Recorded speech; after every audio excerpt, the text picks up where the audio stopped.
Somebody out on the Pirate 4x4 forum under the Torchmate area had posted this picture and asked how to create this curved text on this part for, I believe it was AutoCAD. I don't have AutoCAD, but I figured it'd make a good video to show you how you can do this in Torchmate CAD Lite. So I don't have the exact dimensions on this part or anything, so I'm just going to make it up as I go along. When preparing for this video, I created this part here, called it a 2.5 inch wastegate flange. Honestly, I don't know what the 2.5 inches is supposed to refer to. I don't know if that's supposed to be this opening. I don't know if it's bolt hole to bolt hole. It's just a test. I mean, it's just kind of show you what you can do and how to do this. So the very first thing I want to do, this particular part that I'm going to try to duplicate right here is 3 inches wide by 2 inches tall. So we're going to go ahead and duplicate that. So 2 inches tall. When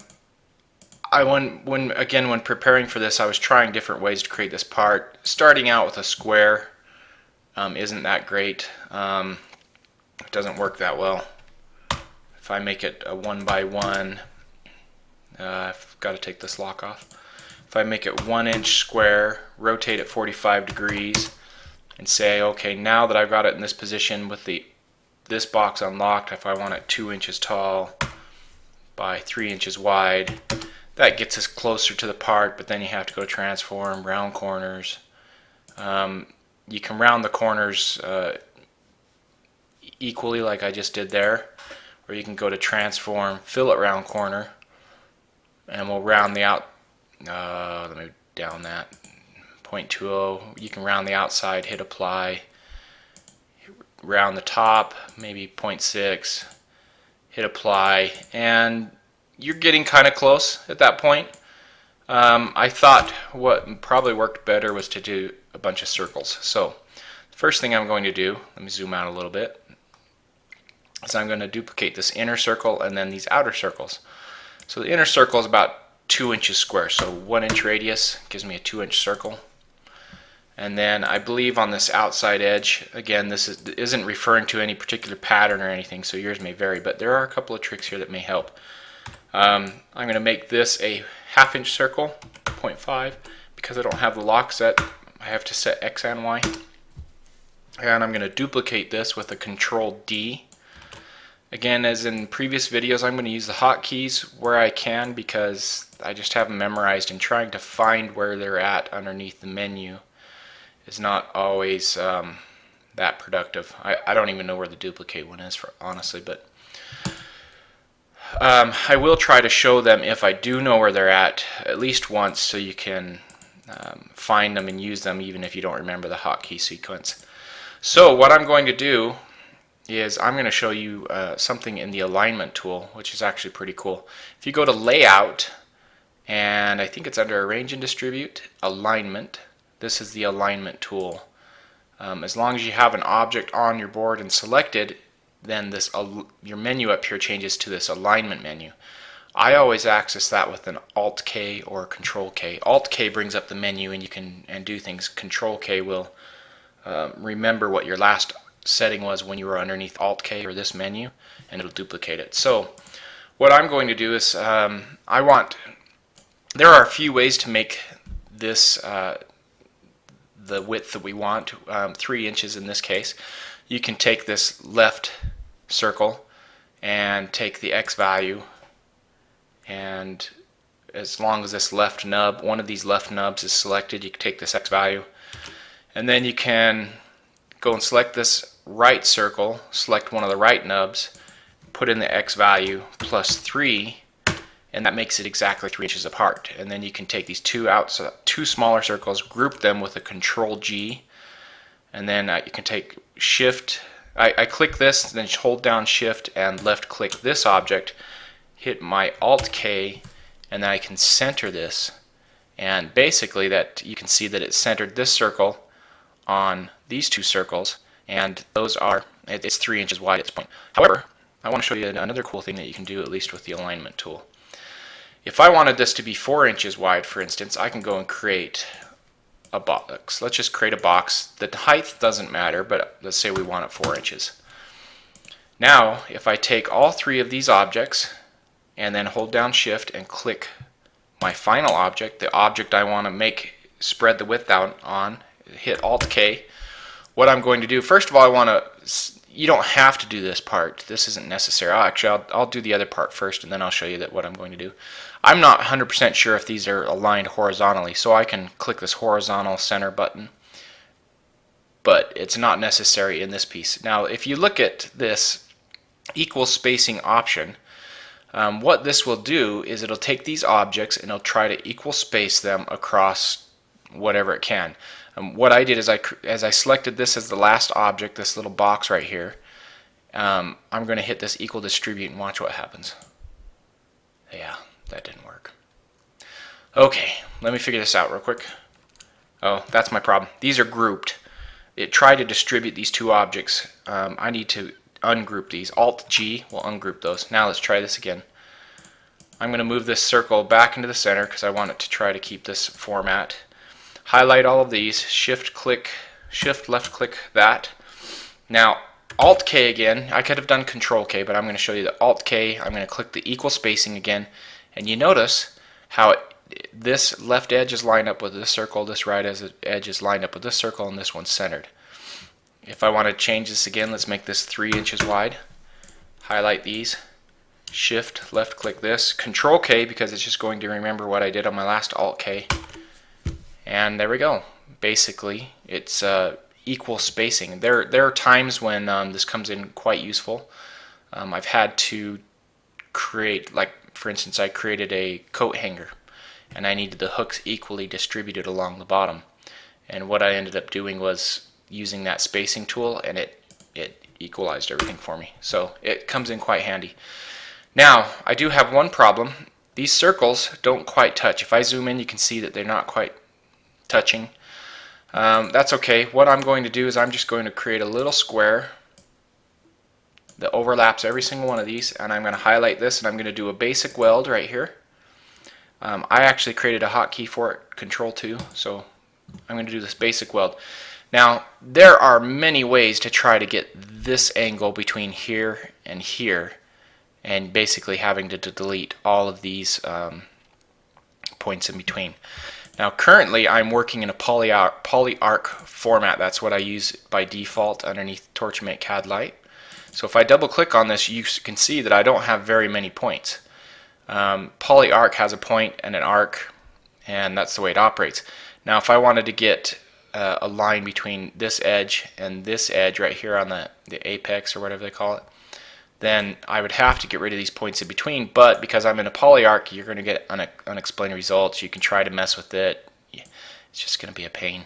So I'm going to Control Z to undo that, and I'm going to show you what I do. The easiest way that I've found to do this doesn't mean it's the only way, and it doesn't mean it's the easiest way. Somebody else might have a better tip than I do. But I'm going to go up here to Arrange, Convert to Polygon. So instead of points and arcs, polygons are going to be points and straight lines. So that's going to force a circle to have many points. So what I'm going to do now is let me hit apply. So the points that I want to connect are going to be this point right here, this little, it's harder to see right there, this point right here, this little apex of the circle, and the other one up in this direction. So I'm just going to hold my fingers on my screen just to show where those points are. Double click on this, and I'm going to delete every point in between my two fingers. So roughly there. So I'm going to, sorry about that. So highlight all of those. You can see I missed a couple. That's okay. I'm going to right click, come and select this delete option. Let's get rid of these 2 points. And now if I hit apply, you can see that I've got the start of these angles. So basically I'm going to go ahead and duplicate this about 4 times. Again, I'm using my fingers on my screen as a reference. There are other ways to do this, but this is probably the quickest way for me that I know how. Highlight those, delete. And let me see the screen. About there and there. Okay, so double click. Now, if I needed something a little more exact than this, I'd probably spend a little more time in making sure I'm getting the exact points. However, plasma is only so accurate. If you needed a lot more accuracy than this, you're going to probably need a laser. And plasma is only going to give you so much accuracy. And for what we're doing, I don't think, if I happened to miss a point or two and didn't have it exactly the same, I don't think you're really going to notice. Now see, I missed a point here. It kind of curves. It's not as straight as I'd like it. Actually, it's kind of the same over here. So all I have to do is double click on this. I can left click on this point, right click, delete it, right click on this point, delete it. You can just play with it until it looks right. And I think we're pretty close. So anyway, that's the quickest way that I've seen to try to duplicate that particular shape. Okay, not exact, but you get the idea. Alright, so now let's just go ahead and create a couple of bolt holes. We're going to say they're 1/4 inch, so 0.125. Again, because we're working with the radius, but when you look at the overall dimension, it's twice the radius. So let's go ahead and duplicate that, highlight it, Control D for duplicate, and we're going to move these in. And let's do this. Let's highlight these two objects, Shift and left click this object, Alt K. I'm going to align these horizontally. And you can see that there is a problem with the way that I've created this part in the background. But for our purposes, it's not to correct that, it's to go ahead and show you how to create this part, how to do the actual text. So we're going to go ahead and highlight these, make them one part. It's complaining because I didn't group those. If I show you the Alt S, which is the toggle show fill and no show fill, then you can see that I did an XOR weld on those. And the XOR weld is Control 1 in my case. It's located up right here when the part is actually highlighted. You can go to the XOR weld.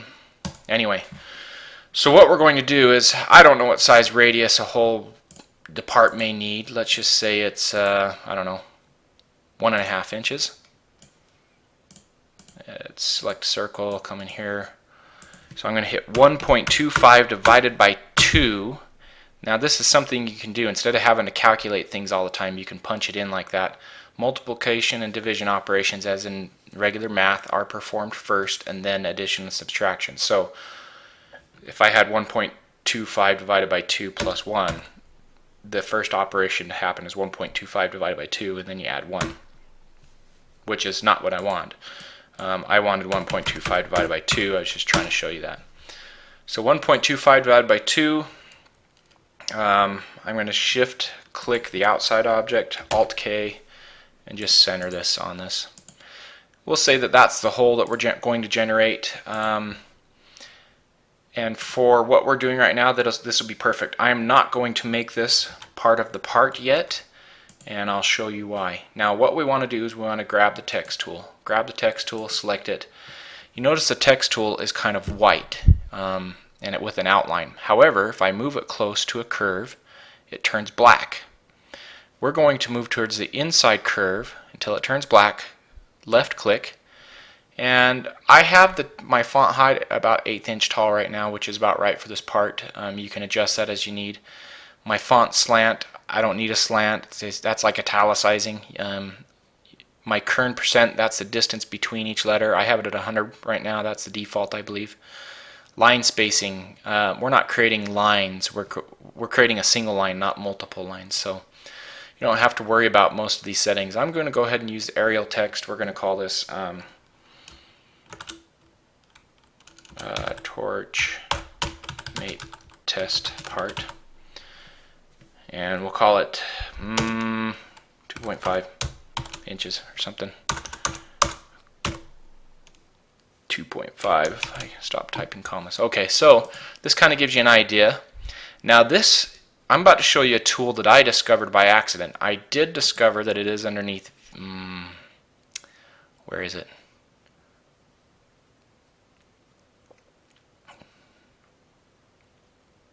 There it is. Show instant replay under view. Alt-I. One time when trying to do an Alt-K, and I think I accidentally hit Alt-I and it pulled up this menu, and I started playing around with it and kind of figured it out. So I'm gonna go ahead and click on my screen, hit Alt-I, which will bring up again this view, show instant replay, and it shows you these line styles, line colors, layers, all these things that honestly I never ever worry about. You can select your text over here on the left, or you can come down here and just click it. And when you do that, you'll notice you get this fit text to path option. That's what we want. Double click on that. Now, you'll notice you have all sorts of options. I recommend that you go ahead and play around with these a little bit. But right now, I currently have to start on the top position. If you highlight each of these, you'll be able to see what they are. Bottom position, left start position. Compared to your line, do you want to text inside the path, on the path, through the path, under the path? You can go from A to B or from B to A. Let's just go ahead and mess with this a little bit. So the very first thing that I'm going to do is I'm going to highlight this user pick start position. Click on that, and somewhere on my arc I'm going to come and click on this, and it creates this little square. I hit apply, and it kind of tweaked it, and the reason I'll show you why. Very first thing I want to do is I want to come and select this top start position. I'm going to click that, click apply, and now it moved it back to the outside edge. Remember, you can always do control. If you don't like any of this that you've been doing, you can close it without accepting any of the changes, and it'll keep it back the way it was. If you do like the changes, you have to apply. Go ahead and apply and accept it. Now, I went ahead and did this, created this, and I've got my curved text. I can move that text onto the path, so I hit apply. I can move it through the path, apply. You can see what each of these options are doing. Notice as you move it closer together, all these letters are starting to run into each other down below. I'm going to click above the path again, and actually let's click on the path, and I want to show you something here. Text to path distance. You can manually bump this up. So one thing I've discovered about Torchmate CAD Lite, you noticed earlier when I'm in some windows when I'm typing, I'll put in 1/2 divided by this, or this plus this, and it'll end up calculating it for me. I don't think it works underneath the text to path. So if I do 1 divided by 16, like I want 1/16 of an inch. Oh, well, it worked here. But you will notice in some areas that will not work. Apparently I don't remember where they are at. Anyway, so that moved it 1/16 of an inch off this. I'm looking at that thinking, I'd like it a little further away. Let's go 1/8. Okay, so that's a little more centered. Closer to the edge. Looks good to me. Now it's probably not 100% lined up between this point here and this point here, but it's close enough for what I'm doing. So I'm going to hit apply, and I'm going to hit accept. Now I'm going to go ahead and close this instant replay window. I don't really need it anymore. What I'm going to do now is click on this text. I'm going to hit Control D for duplicate, and I can use my tools up here, flip horizontally and vertically, to go ahead and flip that completely around. Or if I duplicate this text again, I can just rotate it 180 degrees. Now I want this to be lined up with this. Alt K. I'm going to line them vertically, and then I'm just going to manually hold down my shift key after selecting the part and just use my arrow keys to position this. On a part this small, I don't think it would matter if it was 100% exactly, to the 10th or 100th or 1000th of an inch in the same distance from the circle. I'm just going to eyeball it so it looks correct to me. Now at this point, I'm going to go ahead and make this circle. So shift click that and the outside, and I'm going to do the XOR weld, or Control 1 in my case. And if I do Alt S for show, you can see that's the part that we've created. You can see the one I created earlier is a little different, just fine. Now that we've created that, you would have to apply your tool paths. In my case, I definitely wouldn't do this with plasma. It would obliterate everything in here. You wouldn't have a good part on this. I mean, this overall thing is only 3 inches wide, 2 inches tall, and I believe this text is 1/8 inch. I mean, you wouldn't have anything there. So you're going to have to use something like a plate marker, or I don't know, whatever you want to do. I mean, this even works great for, I guess, marking parts and stuff if you're designing them. Anyway, you would apply a tool path for like a plate marker or something to the text separately. Let's group these. Shift click, Control G to group these. Now if I click on this, all the text is one single object. Control G, Control Z, I mean, to undo the last thing that I did. So you would apply a tool path to this, like a meld tool path, and you would also apply a tool path here. And the only thing you'd have to do is you'd probably want to make sure that this path was the operations for this path were performed first before this path. So let's go ahead and do that real quick. Let's just, for the sake of testing this, let's go ahead and make the text an online toolpath. I don't know what you do with the plate marker. Again, when I get one, I'll let you know. So I'm going to click online toolpath. I'm going to go ahead and just accept the defaults, no lead-ins or anything. And it goes and creates this toolpath. Why is that so dark? Probably because if you come up to View and Show Toolpath, it's showing you with the curve of the plasma what it would look like when it's cut out. I'm going to uncheck that just so I can see my part. And then I'm going to highlight this outside area and click on the Meld Toolpath, accept the defaults, and I believe I usually create a lead-in on line at a 90-degree angle, and I think let's go 0.13, I think. Now, why am I not seeing any toolpaths? Probably because I don't have this box up here checked, Show Toolpaths. Our Show Toolpaths is back. That's not the one. It's not Show Toolpaths, it's Toolpath Diameter. Let's uncheck that one. Now we can show our toolpaths. So you can see our toolpaths. What I'm going to do, let me go ahead and delete this object on the top just so it's not in the way. And this object on the bottom, I'm going to click on this Show Toolpaths Only. Okay, Show Toolpaths. Show Toolpaths again, unclick that. When you don't see your toolpaths when clicking that object, these are your regular paths. I'm going to go ahead and delete this. Click the Show Toolpath again, and now these are toolpaths. These are online toolpaths. This is a Meld toolpath. If I highlight everything here and go to Layout, I'm going to go to Sequence. You can do sequence by vector, by list, by traits. I may have to go over each of those sometimes, but in this case, I think it's easiest to go with a list. So I'm going to click on List, and because I had all my text grouped, it's all considered one list.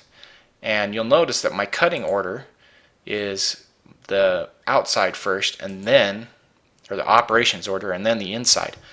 This is a problem because the part's probably going to move on my water table and get all messed up. So I just highlight the bottom here, move it to the front or top, and now if I go and export this, we'll export it to the desktop, call it test. And let's go ahead and open up my Torchmate software. I'm going to not connect because this computer actually isn't connected. I have another one in my garage that is connected. Hard drive's warming up. There we go. So File, Import DXF, Test, Open. That's fine. Yes. 150 inches a minute. For our purposes, that's just fine. Now you notice if I go ahead and hit Start, if I maximize the screen a little, let's shrink this a little bit so it fits on screen. So I'm going to hit Start. Now you notice that the order is correct. It's going and doing the inside path first, and then if I go to Jump,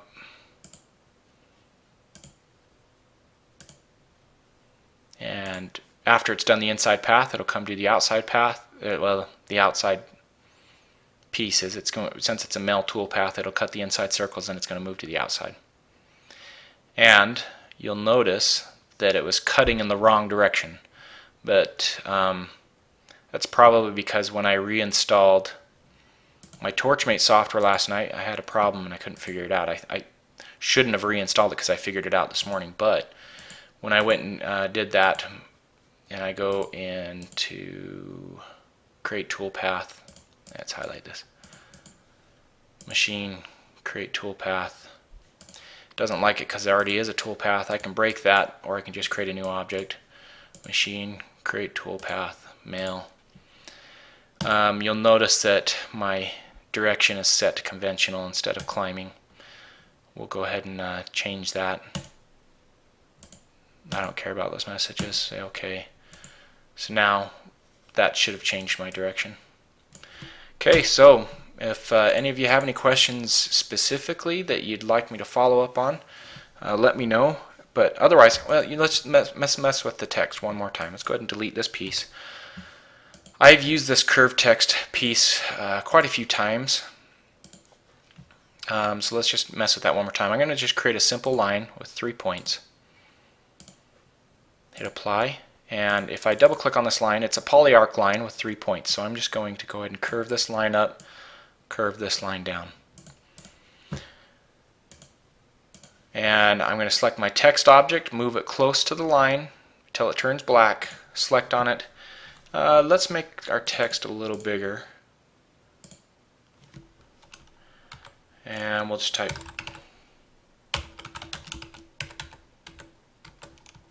Torchmate rules. Okay, now you'll notice that this text is running into each other here and things like that. We can tweak that. I'm going to double click on that. Okay, deselect that, double click on this object, Control A for select all, and I'm going to actually adjust. Let's make our text a little smaller just so it fits. Notice how weird that went. Don't worry about it, just click off here and it'll go back to, it'll apply it to the line. Let's go somewhere in between. Let's make it 0.40. Click off, and that's better. So now what I'm going to do is I'm going to let's click on the screen, hit Alt-I. That again brings up our instant replay. Again, I think that's found under View, Show Instant Replay. Now I'm going to select my text. That'll bring up the Fit Text to Path. Double click on that. My whole menu changes up here. There are some cool options in here. This is Center Justify. It understands that it's curving it to this line. So if I hit Center Justify and hit Apply, it centers it on that line. I can move it down, hit Apply. And I kind of like what's going on there. I'm going to actually close that. Oh, you see I actually forgot to accept that. So let's Center Justify on the line, Apply, that's fine. Accept that, now it sticks. Go ahead and close my instant replay. I'm going to double click on here on my text, hit Control A to highlight everything. I'm going to adjust the kern %. Kern is the distance in between the two, each individual letter. So as I click this, you'll see it's spreading it out. And in this case, on your inside turns, that's a good thing because the U and the L and the R were all running into each other earlier. Now they're not. So you can adjust your kern %. Let's double click on this again, Control A. If you want to italicize it a little bit, you can add some slant. And then, after that's all done, you can actually take your line that you used to create your curve and delete it.